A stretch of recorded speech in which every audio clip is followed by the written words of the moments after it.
ఒకసారి నేను చెప్పింది ఇది ఈ ప్రమాణం చేసిన తర్వాత మనం జాతీయ గీతంతో ముగిద్దాం వేసాం. ఆంధ్రప్రదేశ్ ప్రభుత్వం అప్పగించిన పదవిని బాధ్యతాయుతంగా స్వీకరించాను. రాష్ట్ర సర్వతోముఖ అభివృద్ధి, ప్రజా సంక్షేమం లక్ష్యంగా ప్రభుత్వ ఆశయాలకు అనుగుణంగా పనిచేస్తాను. ప్రజలకి జవాబుదారీగా ఉంటూ వికసిత్ ఆంధ్రప్రదేశ్ సాకారానికి, వికసిత్ భారత్ లక్ష్యానికి కృషి చేస్తానని దైవ సాక్షిగా ప్రమాణం చేస్తున్నాను.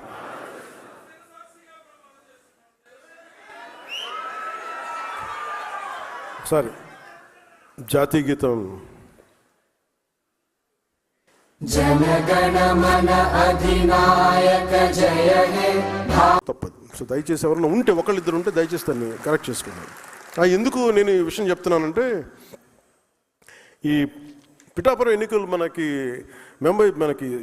వార్డు కమిటీలు ఎన్నికలు జరుగుతున్నప్పుడు చాలామంది వచ్చి మేము కూడా జనసేన అంటే కండువా వేసుకుంటే జనసేన మెంబర్ అయ్యి తీరాలి. మీరు కండువా వేసుకున్నంత మాత్రం జనసేన మెంబర్ అవ్వాలి. నువ్వు క్రియాశీలకంగా పనిచేయాలి. అది కూడా ఏంటంటే కొన్ని సంవత్సరాలు పనిచేసిన తర్వాత నీకు ఏదో పోటీ చేస్తే అది పెట్టాను, దానికి ఒక రూల్ పెట్టాను దానికి.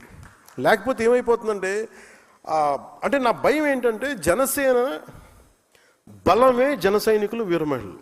ఈరోజు ఇంతమంది ఆడబిడ్డలు కూర్చొని పోరాటం చేశారంటే వాళ్ళకి ఏ పదం ఉందని, వాళ్ళకి దెబ్బలు తిన్నారు. ఇందాక చెప్పిన బ్రాహ్మణ కార్పొరేషన్ చైర్మన్ కానీ పోటీ కూర్చోబెట్టినారు, మనం పెద్దపూడి విజయ్ కుమార్ కానీ. వీళ్ళెవరికి పదవులు లేవు కానీ బలంగా నిలబడ్డారు. అందుకని మీరు కూడా దాన్ని దృష్టిలో పెట్టుకొని మీరు మెంబర్షిప్ అనేది చాలా కీలకం జనసేనకి. అందుకని ఆ మెంబర్షిప్ డ్రైవ్ని కూడా ముందస్తుగా పిఠాపురంలో ప్రారంభిస్తున్నాను. దాని తర్వాత మార్చి లోపు, ఫిబ్రవరి అంతా మిగతా మెంబర్షిప్ స్టేట్ అంతా అయిపోవాలి. దాన్ని కూడా మీరు సహకరించమని మనస్ఫూర్తిగా కోరుకుంటా ఉన్నాను. అలాగే ఈ మార్చి 14 అసలు వద్దనుకున్నాను, మార్చి 14 ఫౌండేషన్ డే. కానీ థీమ్ ఏం పెట్టాలి అనుకున్నప్పుడు జెన్జీ యువతకి, కొత్త తరం యువతకి, ఆడబిడ్డలకి ఉద్దేశించే ఈ జనసేన మార్చి 14 ఆవిర్భావ దినోత్సవం ఉంటుంది. దానికి కూడా మీ సహాయ సహకారాలు కావాలి. దానికి మనస్ఫూర్తిగా మీ అందరూ ఈ భాగస్వామ్యంలో మీరు భాగస్వామ్యం తీసుకోవాలి. ఈ మన అలయన్స్ గురించి మట్టుకు మీకు ఇబ్బందులు ఉంటాయి, మీకు కొన్ని గొడవలు తప్పవు. అది మీరు మెంటల్గా ప్రిపేర్ అవ్వండి. సీట్లు వాటాల్లో కావచ్చు, ఇంకోటి కావచ్చు, మీకు గొడవలు అనేది తప్పదు, మీకు ఇబ్బందులు తప్పవు. కానీ మీ లీడర్షిప్లో మీరు ఎలా ఓవర్కమ్ చేసి మీరు ఎదుగుతారనేది మీ leadership. Leadership is not about heated arguments.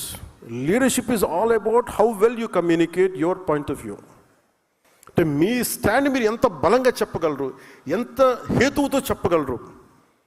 Panchayat అంటే మీరు సర్దాలి అంటే లీడర్షిప్ అనేది గొడవ పెట్టుకొని కండలు పెంచుకునేవాడు లీడర్ అవ్వలేడు, ఒప్పించేవాడే నాయకుడు అవుతాడు. ఇంతమంది చాలా ప్రతికూల పరిస్థితుల్లో కూడా అందరినీ ఏకతాటిపైన తీసుకొచ్చేవాడే నాయకుడు అవుతాడు తప్ప గొడవలు పెట్టి వేరు చేసేవాడు నాయకుడు అవ్వలేవాడు. ఏదో ఒక రోజు జనం వదిలేస్తారు, గుర్తుపెట్టుకోండి. అందుకని నేను మిమ్మల్ని అందరినీ ఎలాంటి నాయకులు అవ్వాలని కోరుకున్నానంటే, గొడవలు వచ్చినా కానీ ఎలా మీరు కూర్చొని పరిష్కరించగలరు. అందుకని మనస్ఫూర్తిగా మీరు దీన్ని దృష్టిలో పెట్టుకొని, ఈ పదవి బాధ్యత అనేది మనకి అలంకారం కాదు, బాధ్యత. నేను అంత బాధ్యతగా నేనున్నాను, నేను వదలట్లేదు దీన్ని. ఈ 3.5 సంవత్సరాల్లో మీరు కనుక అద్భుతంగా చేయగలిగితే, మీ చేతిలో ఒక పిడికిడి సాయం చేయండి, ఒక మనిషికి సాయం చేయండి చాలు. నేను అదే అనుకుంటా, ఒకసారి నా దగ్గర బడ్జెట్ లేదు, ఇంకో లేదు అనుకుంటే 1 కిలోమీటర్ రోడ్డు వేయగలను అనుకుంటాను. అది చాలు, నేను చేయగలుగుతాను. ఒక ఊరు కనీసం అంటే ఏమి చేయలేని కాడి ఎంతో కొంత చేయండి, అది నా ఉద్దేశం. డబ్బులు ఎందుకు? నేను పొద్దున మన దుర్గేష్ గారు మాట్లాడుతూ డబ్బులు ఇవి ఉన్నాయి కొంచెం టూరిజం ప్రాజెక్ట్ కంటే, మీరు ఐడియా పెట్టండి సార్.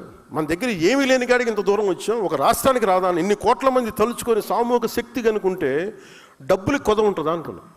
మనం అనుకోవాలి. మన నిబద్ధతగా ఉంటాం, నిలకడగా ఉంటాం అనుకుంటే పెట్టుబడి పెట్టే వ్యక్తులు వస్తారు. మనమే ఎదుర్కొనుకోవాలి. ఆంధ్రప్రదేశ్ ఒక ప్రామాణికం చూపించాలి మనం. అందుకని దాన్ని మీరు దృష్టిలో పెట్టుకొని మనందరం సమిష్టిగా పనిచేయాలని మనస్ఫూర్తిగా నేను కోరుకుంటూ మీ అందరికీ ఒక్క ప్రమాణం చేసి దీన్ని ముగిద్దాం ఈ సభని. ఉందండి ఇక్కడ.